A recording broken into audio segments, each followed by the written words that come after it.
kiutawala nchini Iran. Huu ni msimamo mpya. Awali alikuwa amekana kwamba mashambulizi ya Marekani dhidi ya Iran yana malengo kama hayo. Nalo Baraza la Usalama la Umoja wa Mataifa limefanya kikao cha dharura kuzungumzia swala hilo la mashambulio ya Marekani dhidi ya vituo vya kinyuklia vya Iran. Balozi wa Iran katika Umoja wa Mataifa, Bwana Amir Said Ivaran, ameendelea kushtumu mashambulio hayo, akiyaita uchokozi mkubwa wa Marekani. Pia amemkashifu vikali Waziri Mkuu wa Israel Benjamin Netanyahu, akimtaja kuwa mchochezi halisi. Once again, the internationally wanted war criminal Netanyahu kwa mara nyingine tena mhalifu wa kimataifa Benjamin Netanyahu amemudu kuiburuza Marekani na kuitumbukiza katika vita vingine vipya na vya gharama kuu. Marekani imekuwa ikipuuza kanuni za Umoja wa Mataifa na kuvuruga eneo hili, huku ikihangaisha raia wengi wa Mashariki ya Kati, wakiwemo wa Iraq, wa Afghanistan na kadhalika.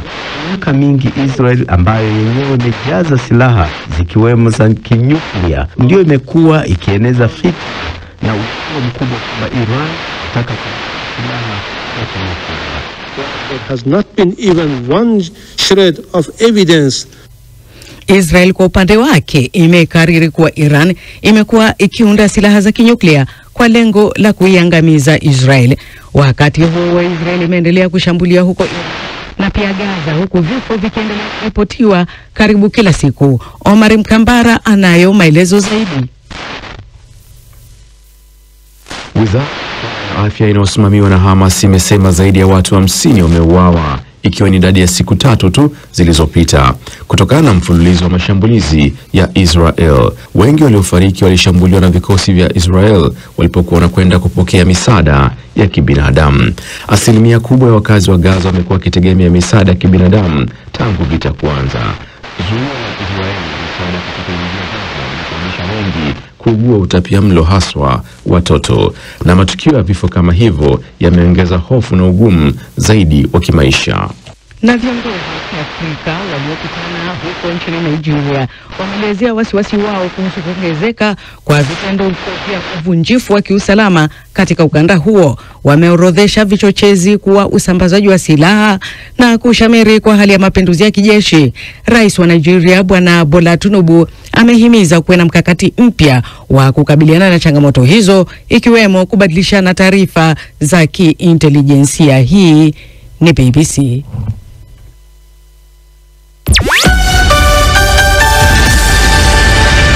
Na muktasari wa habari za ulimwengu msomo kwako na Jamhuri mwa Vyombo. Unasikiliza Amka na BBC kutoka idhaa ya Kiswahili ya BBC, kikutangazia kwenye FM, radio wa shirika na internet katika bbcswahili.com. Unaweza pia kutusikiliza moja kwa moja kwenye ukurasa wetu wa Facebook wa BBC Swahili. Nchini Tanzania tunasikika kupitia Radio Free Africa.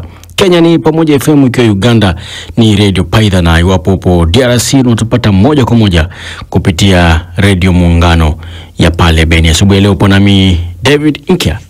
Iran na Israel zimeendelea kushambuliana kwa makombora. Jeshi la ulinzi la Israel IDF limearifu kwamba ving'ora vilikuwa vikilia katikati mwa Israel kwa kutoa angalizo la kombora kutoka Iran. Hata hivyo, jeshi hilo la Israel limewafahamisha raia muda mfupi baadaye kwamba hali ilikuwa salama, kuashiria kuisha kwa tishio hilo, kama anavyoarifu hapa Leonard Mobali.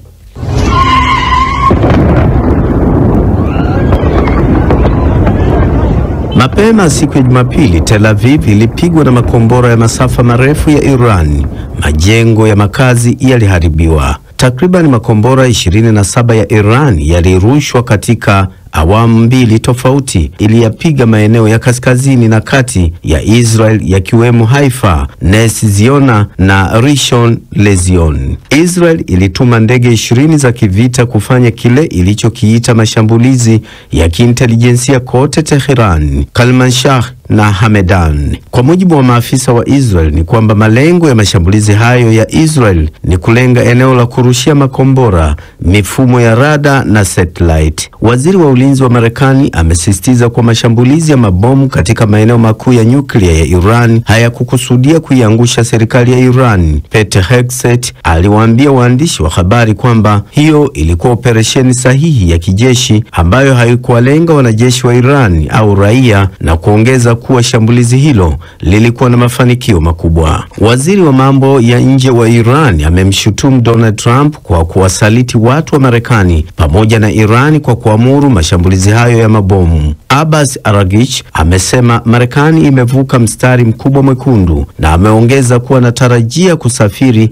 hadi Moscow kushauriana na Rais Putin. Katibu mkuu wa Umoja wa Mataifa Antonio Guterres ametaja mashambulizi ya Marekani kuwa tishio la moja kwa moja kwa amani ya usalama wa kimataifa. Baraza la Usalama la Umoja wa Mataifa linatarajiwa kufanya kikao cha dharura. Kwa miongo kadhaa, Marekani na Iran zimeepuka na kuwa na uangalifu mkubwa kuhakikisha hawavuki mstari mwekundu wa hatari katika makabiliano ya moja kwa moja ya kijeshi. Rais mmoja baada ya mwingine wa Marekani hakuruhusu hilo litokee, lakini Rais Donald Trump ameruhusu hilo kutokea na kuingiza Marekani moja kwa moja katika vita vya Mashariki ya Kati.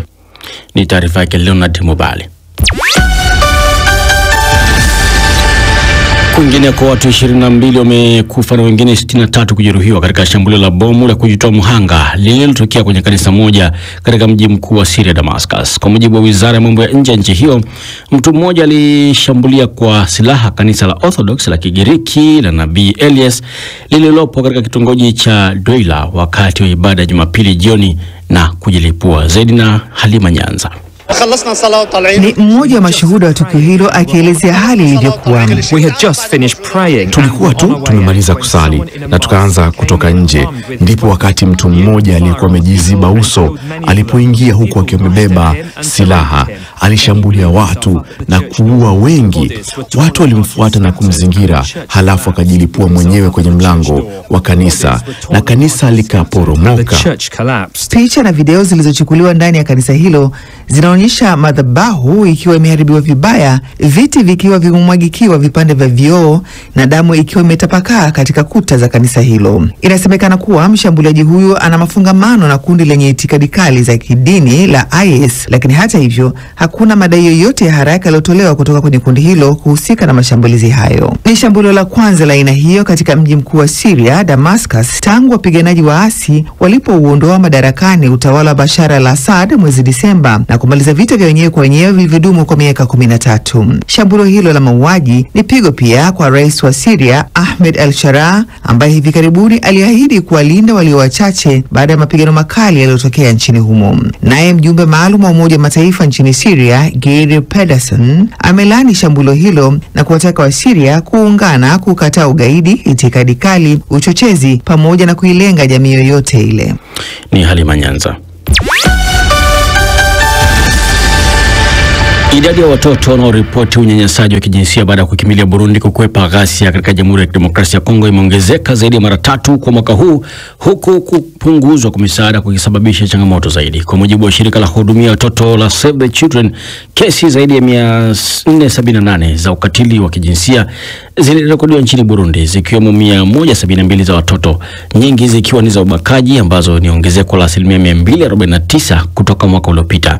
Kufahamu zaidi hapo awali nimezungumza na Delphine Mugo, meneja wa habari wa Save the Children Africa, anaanza kukuelezea hali hii ya dhuluma dhidi ya watoto kutoka DRC ni mbaya kwa kiasi gani. Hali ya dhuluma dhidi ya watoto ambao wanaondoka DRC kwa sababu ya mapigano ni kubwa kwa kiasi kikubwa sana. Kwa mfano, utafiti wa Save the Children ama shirika la watoto la Save the Children umeonyesha kwamba visa vya watoto ambao wameripoti kunajisiwa na kudhulumiwa wakati wanatoroka vita nchini DRC imeongezeka, na hii ni kwamba imeongezeka mara 3 ukilinganisha na muda wa mwaka uliopita. Na tunaangazia mwezi kuanzia Januari hadi Juni, ukilinganisha mwaka huu kuanzia Januari hadi Juni, tunaona kwamba visa vya watoto kudhulumiwa vimeongezeka mara 3. Sababu kubwa haswa ya kuongezeka kwa visa hivi ni nini, Mugo? Sababu kubwa hasa ya kuongezeka kwa visa hivi ni vita ambavyo vinaendelea. Tunajua kwamba mwaka huu tumeona visa vimeweza kutokea kule DRC na vimeongezeka sana, ikijulikana kwamba tulipoanzia mwaka huu Januari na kuja Februari, vita viliongezeka sana. Tunafikiria kwamba hii ndio imesababisha kuwe na visa vingi sana vya watoto kudhulumiwa katika mapigano. Ni kwa namna gani sasa dhuluma hizi dhidi ya watoto hawa zimewaathiri kisaikolojia, na huenda labda baadhi ya mambo ambayo walikuwa kitamani kuyafanya kama watoto watakapokuwa watu wazima yasitimie? Bila shaka imeweza kuathiri kwa kiwango kikubwa. Mimi nilikuwa Burundi mwezi uliopita na niliweza kuongea na wafanyikazi wa shirika la Save the Children wengi ambao wanafanya kazi katika kambi za uhamiaji. Walieleza kwamba watoto wameweza kuwa affected na hali ya kudhulumiwa. Tunajua kwamba kisaikolojia wana mawazo mingi. Watoto wengi walipotea makwao, hawakuweza kuja na vitabu vyao. Kwa hivi sasa ambako wanakimbia hawezi kuendeleza masomo yao. Kuna mfanyikazi mmoja aliniambia kwamba kuna watoto ambao waliwaambia kwamba waliweza kudhulumiwa pamoja na wazazi wao na pia wazazi wakaweza kudhulumiwa huku watoto wao wanaangalia. Hebu tuambie sasa, serikali na jumuiya ya kimataifa inapaswa kufanya nini ili watoto hawa pamoja na wazazi wao waweze kupata msaada? Tunatoa wito kwa jumuiya ya kimataifa kutowatekeleza watoto hawa katika wakati ambao